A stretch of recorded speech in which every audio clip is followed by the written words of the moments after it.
talking about the cut of Monty Rice. We'll talk about the shots that Monty Rice had been taking over social media. But it hit me, Sam, that Monty Rice's exit makes a crazy Titans issue look even worse. So I'm just about to list something, and I want you to see if you can pick up the list that I'm going through.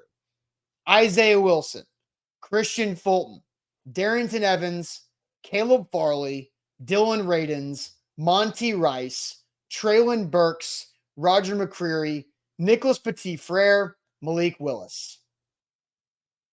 Day 1 and 2 draft picks in the last 3 years of Jon Robinson. Oh my God.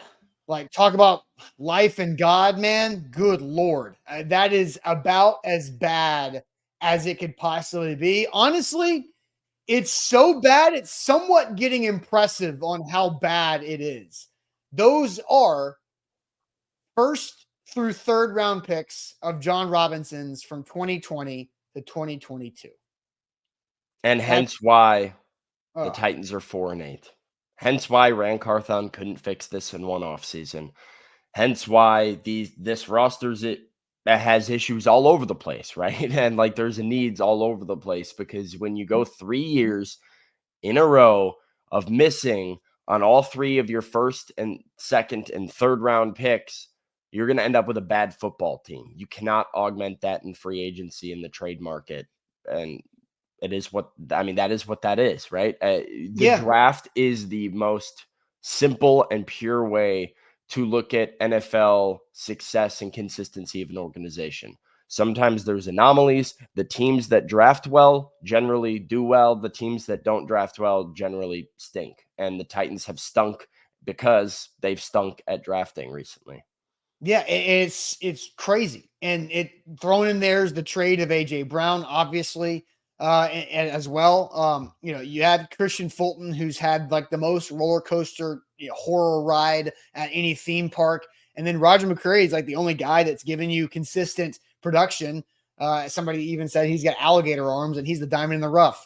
And so so Mike Vrabel was asked Sunday after that Colts game, what is Craig Aukerman's culpability in the bad special teams after Mike Vrabel said it starts and ends with me, right?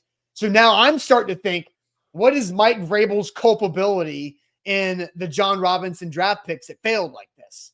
Because I'm going to list it again. Isaiah Wilson, Christian Fulton, Darrington Evans, Caleb Farley, Dylan Radins, Monty Rice, Traylon Burks, Roger McCreary, Nicholas Petit-Frere, and Malik Willis. That's 10 players.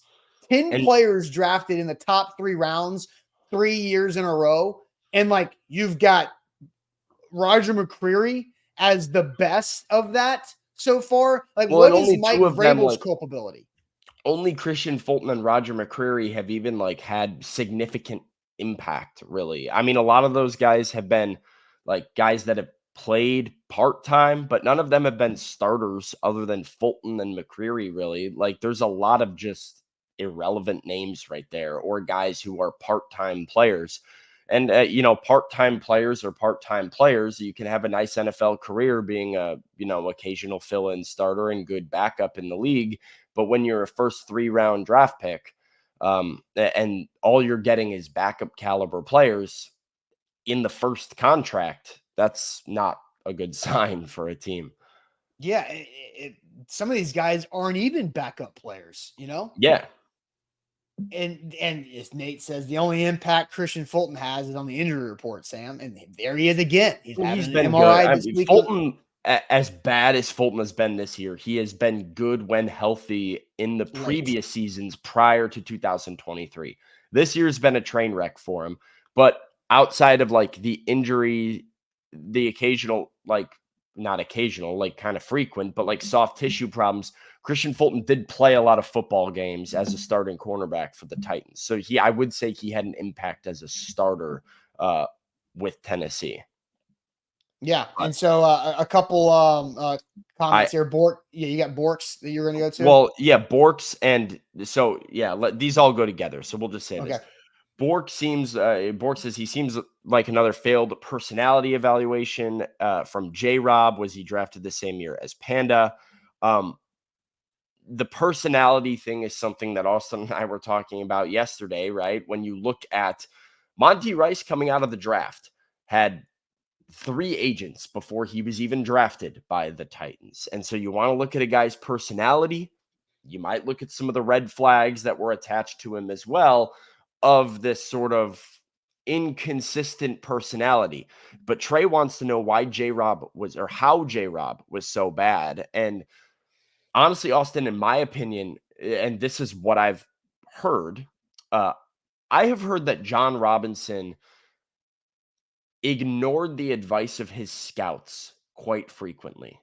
That Jon Robinson had a level of ego in his drafting that allowed him to, or gave him the confidence to ignore red flags. He saw somebody like Caleb Farley that everybody in the NFL was like, injury problems. I don't know. Talented kid, but I don't know. Jon Robinson looked at it and said, I see value there. If he's available, if he falls, that's value. I think he saw maybe a guy in Monty Rice that a lot of teams were like, don't love the character, don't love the attitude. There's some red flags here. Jon Robinson didn't worry about red flags. He tended to bypass those more often than not in the name of getting the best value and with this idea in his head. And quite frankly, because it worked with Jeffrey Simmons, because there were multiple red flags with Jeffrey Simmons coming out of the draft, the Titans bypassed them and it worked. And Jeffrey Simmons became a star and he became a leader and he became a great member of the Nashville community. Everything worked with Jeffrey and Simmons. Now Jeffrey Simmons is the Walter Payton Man of the Year nominee for the Tennessee Titans, right? Like, so it was character, it was knee issues. There was a lot, right? And the Titans ignored it and it worked. And I think that gave Jon the confidence to say, hey, look what happened with Jeff. Look at the player we got in Jeff. And as a result, he was blind to a lot of these red flags and issues that affected some of these guys' careers.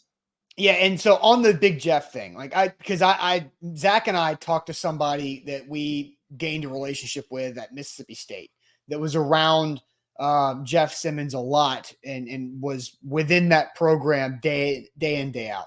The Jeffrey Simmons situation when he was a high schooler is something that was horrific.